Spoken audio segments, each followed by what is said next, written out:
오늘 말씀의 제목 따라하겠습니다. 내 인생의 선택 버튼. 자, 우리나라에서 가장 인기 있는 놀이공원이 어디일까요? 에? 에버랜드? 오, 맞았습니다. 우리나라에서 놀이공원 1등은 에버랜드 가장 인기 있는. 2등은 어디일까요? 맞았습니다. 롯데월드. 제가 월요일 날 롯데월드를 갔다 왔습니다. 이제 오랜만에 가족들하고 롯데월드를 갔는데, 롯데월드를 이제 오전에 출발해서 딱 도착했는데, 도착해서 놀이공원 롯데월드 들어갔어요. 가서 가장 이제 고민이 되는 게 뭘까요? 에? 줄서기. 그렇죠. 뭐를 타야 될까?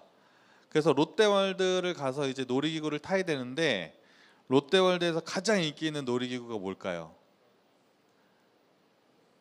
네, 아틀란티스가 가장 인기 있다고 합니다. 그래서 그거를 타려고 이제 야외를 탁 나갔는데, 날씨가 어땠을까요? 그날 날씨가 흐려가지고 비가 이제 탁 내리기 직전인 거예요.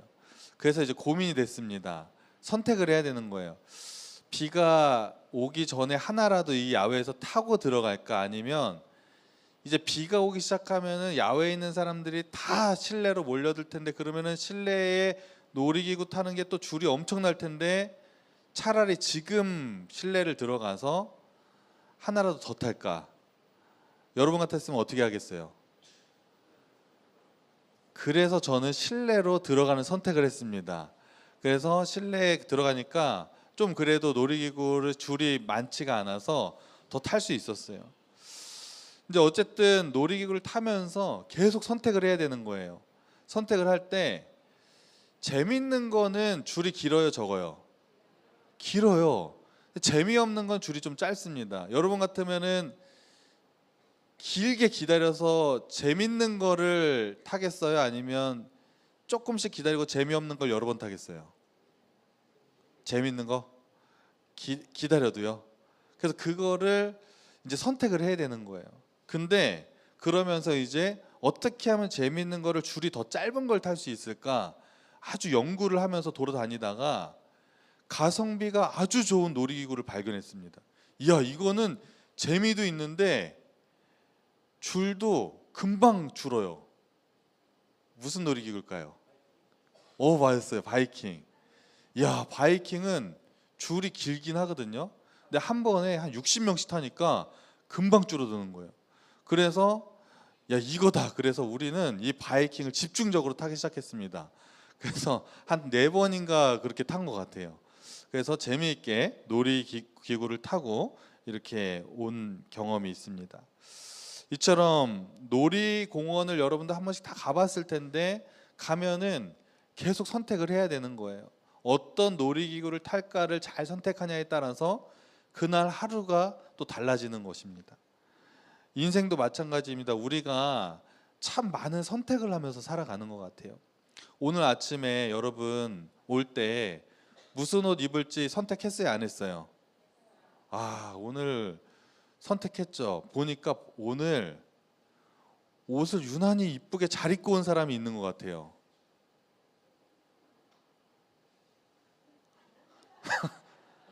와, 진짜 이 사람은 진짜 잘 입었어. 오늘 보니까. 없나?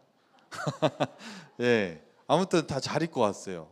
근데 어저께 제가 국장님하고 식사를 하면서 얘기를 하는데, 우리 교육국의 국장님은 주일날 딱 오시기 전에 토요일 밤에 무슨 옷을 입을지 이미 탁 세팅을 다 해놓은대요.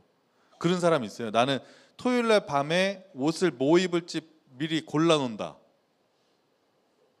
진짜로? 있어, 맞아. 대단합니다. 그러니까 우리가 이렇게 선택을 해야 되는 거예요. 그리고 오늘 또 예배를 마치면 점심을 또 뭘 먹어야 될지 선택을 해야 되죠. 나 점심 뭐 먹을지 벌써 지금 선택해놨다. 손 들어보세요. 진짜 데이 뭐 먹어요? 선택했어 벌써? 뭐예요 오늘 점심 메뉴? 에? 모밀? 에? 냉모밀? 오, 벌써 냉모밀, 오늘 교회 오기 전에 나 오늘 점심에 냉모밀 먹어야 되겠다 벌써 선택을 한 거예요. 그렇게 우리는 인생을 살면서 계속해서 선택의 연속인데 때로는 정말 중요한 선택을 해야 될 때가 있어요. 이 선택 한 번으로 인해서 우리의 인생의 방향이 달라질 수 있는 그런 중요한 선택이죠. 그런데 오늘 본문에 그 인생의 너무 중요한 선택을 앞둔 한 여인이 등장합니다. 그 여인의 이름은 따라하겠습니다. 룻. 룻. 자, 룻은 여자일까요? 남자일까요? 여자입니다. 룻과 나오미 이야기, 교회를 오랫동안 신앙생활을 한 분들은 룻과 나오미의 이야기를 한 번씩 다 들어봤을 거예요. 룻이 나이가 많아요? 나오미가 나이가 많아요? 나오미가 나이가 많죠. 룻은 젊은 여인이었어요. 근데 이 룻은 모압이란 나라에서 살았습니다. 그러니까 룻의 입장에서 오늘 본문을 좀 말씀을 드리려고 해요. 근데 룻이 모압이란 나라에서 살고 있는데 어느 날 자기 동네에 외국인 가정이 이사를 왔어요. 그러니까 이스라엘의 나오미의 가정이 이 모압의 룻이 살고 있는 동네로 이사 왔는데 나오미와 남편과 두 아들이 4명의 그 가족이 이렇게 이사를 온 거예요. 그래서 살고 있어요. 근데 룻이 가만히 보니까 거기에 아들이 2명인데 첫째 아들이 마음에 들었어. 마음에 들면 어떻게 해야 돼요? 들이대야지. 가서 관심을 표현하고 이렇게 하다가 둘이 눈이 맞았어요. 그래서 룻의 입장에서는 외국인과 결혼을 하게 되었어요. 룻이 결혼할 남자는 이스라엘 사람이고 룻은 모압 사람인데 결혼은 어디서 해야 될까요? 뭐 어디서 할 수도 있는데 룻과 남편은 이제 모압에서 결혼을 했어요. 그리고 이제 모압이란 자기네 나라에서 살게 됩니다. 근데 옛날에는 결혼을 하면 시부모님을 모시고 사는 게 그 당시에 대부분의 문화였어요. 우리나라도 뭐 옛날에는 시부모님 모시고 사는 경우가 굉장히 많지 않았습니까? 근데 모압이라는 나라는 그 시대에는 거의 당연히 시부모님을 모시고 살아야 되는 거예요. 근데 룻이 딱 결혼을 했는데 남편도 외국인이야. 그리고 시부모님도 외국인이에요. 음식도 다르죠. 문화도 다르죠. 뭐 믿는 신도 다르죠. 그러니까 시부모님을 모시고 외국인 가정에서 사는 게 쉬웠을까요? 어려웠을까요? 어려움이 많이 있었을 것입니다. 그런데 만약에 여러분이 결혼을 외국인과 했어. 막 한국에 살고 있는데 외국인 가정이 있어가지고 결혼했어. 근데 그냥 외국인 남편하고만 사는 게 아니라 시부모님까지 모시고 살아야 된다고 생각해 보세요. 여자분들 기분 좋아요, 안 좋아요? 굉장히 좀 불편하죠. 그런데 그렇게 살던 어느 날 갑자기 남편이 죽었습니다. 시아버지가 먼저 돌아가시고 남편이 죽고 남편의 동생이 있었는데 남편의 동생도 모압 여인하고 결혼했었는데 남편의 동생도 죽었어요. 집안의 남자들이 어느 순간에 다 죽었어요. 여러분, 이거는요, 지금도 우리가 가족을 잃는다는 것은, 가족이 죽는다는 것은 너무 큰 슬픔인데 그 당시 고대 사회에서 남편을 잃는다는 것, 남편이 죽는다는 것은 굉장히 힘든 일이었습니다. 단순히 그냥 슬픈 일이 아니라 먹고 사는 문제, 집안에 보호받는 문제, 또 앞으로 어떻게 살아야 되는지에 대해 생존의 기반이 완전히 무너져 버린 것입니다. 집안의 남자들이 다 죽었기 때문이에요. 그래서 이 룻과 또 시어머니와 또 한 명의 여인이 세 명의 여인이 굉장히 지금 큰 어려움에 빠졌습니다.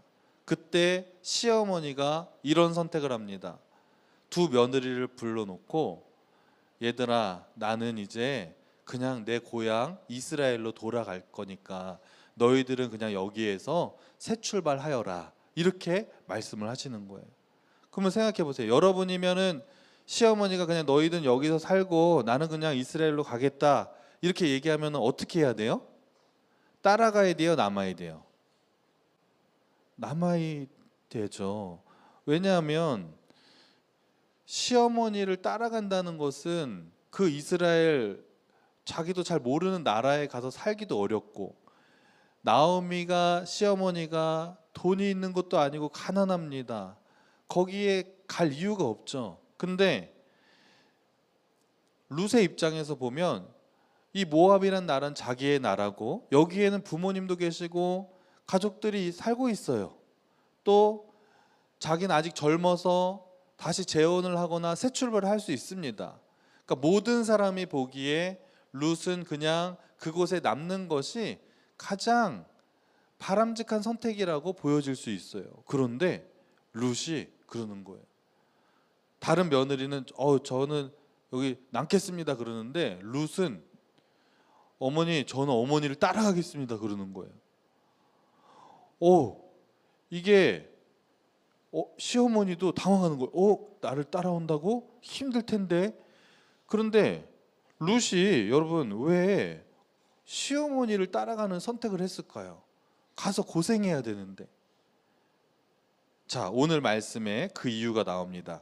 1장 16절 말씀을 다 같이 한번 읽어볼까요? 시작. 룻이 이르되 내게 어머니를 떠나며 어머니를 따르지 말고 돌아가라 강권하지 마옵소서. 어머니께서 가시는 곳에 나도 가고 어머니께서 머무시는 곳에서 나도 머물겠나이다. 어머니의 백성이 나의 백성이 되고 어머니의 하나님이 나의 하나님이 되시리니. 아멘. 룻이 모든 사람이 보기에 다 모압에 남는 것이 바람직한 선택이라고 여겨지는데 굳이 시어머니를 따라가겠다고 한 이유는 룻이 착한 것도 있죠. 그리고 시어머니를 돌보기 위한 책임감도 있었을 것입니다.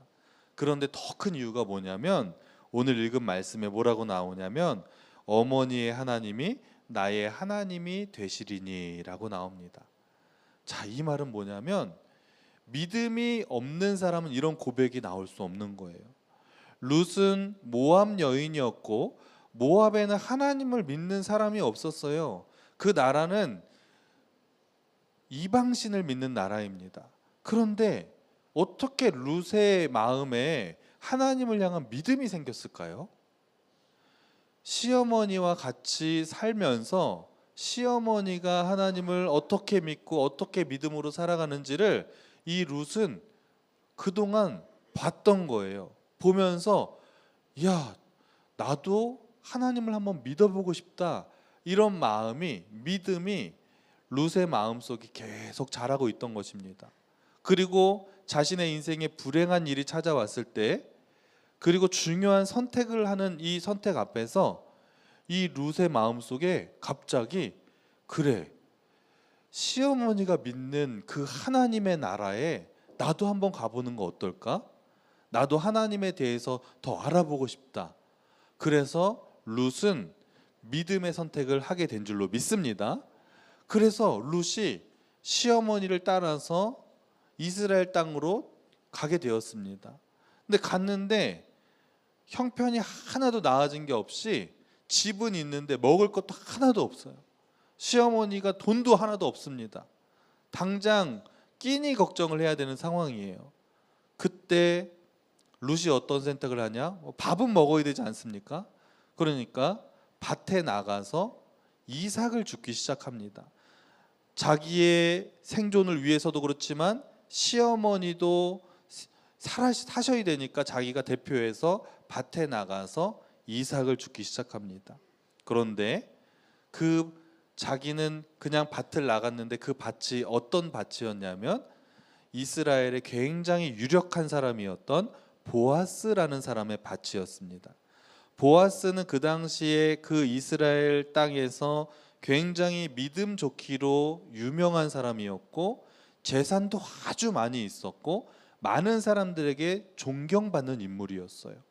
그런데 그 밭에 가서 이삭을 줍게 되었고 거기에서 보아스의 눈에 띄게 되었고 보아스는 이미 소문을 들어서 룻에 대한 소문을 다 들은 거예요.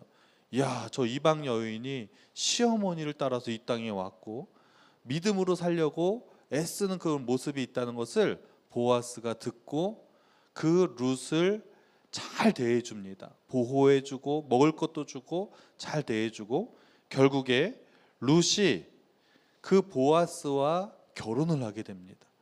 가정이 회복되고 룻이 결국에는 다윗의 조상이 되고 예수님의 족보에 오르는 놀라운 은혜와 축복을 누리게 된 줄로 믿습니다. 여러분, 룻이 처음에 제가 시어머니를 따라가겠습니다 라고 얘기할 때 이렇게 복을 받을 걸 알고 선택했을까요? 모르고 선택했을까요? 모르고 선택했어요. 이스라엘에 가면 야, 내가 이런 부자 믿음 좋은 사람을 만나서 결혼을 하고 내가 예수님의 족보까지 올라갈 것을 알고 선택한 게 아니에요. 그냥 하나님께 가까이 가는 선택을 했던 거예요. 아까 우리 드림 찬양대에서 한 걸음씩 한 걸음씩 하나님께 가까이 나간다는 그런 또 은혜로운 찬양을 해주셨는데 룻도 그냥 앞이 보이진 않지만 하나님께로 가까이 가는 선택을 했더니 하나님께서 그것을 보시고 룻의 삶을 축복해 주신 줄로 믿습니다. 여러분, 이번 한 주를 살아갈 때 우리는 또 많은 선택을 해야 됩니다. 그 선택 앞에서 정말 하나님께로 가까이 가는 선택을 하고 믿음의 선택을 함으로 하나님의 영광을 나타내고 하나님께 복을 받는 우리 모두가 되기를 간절히 소망합니다.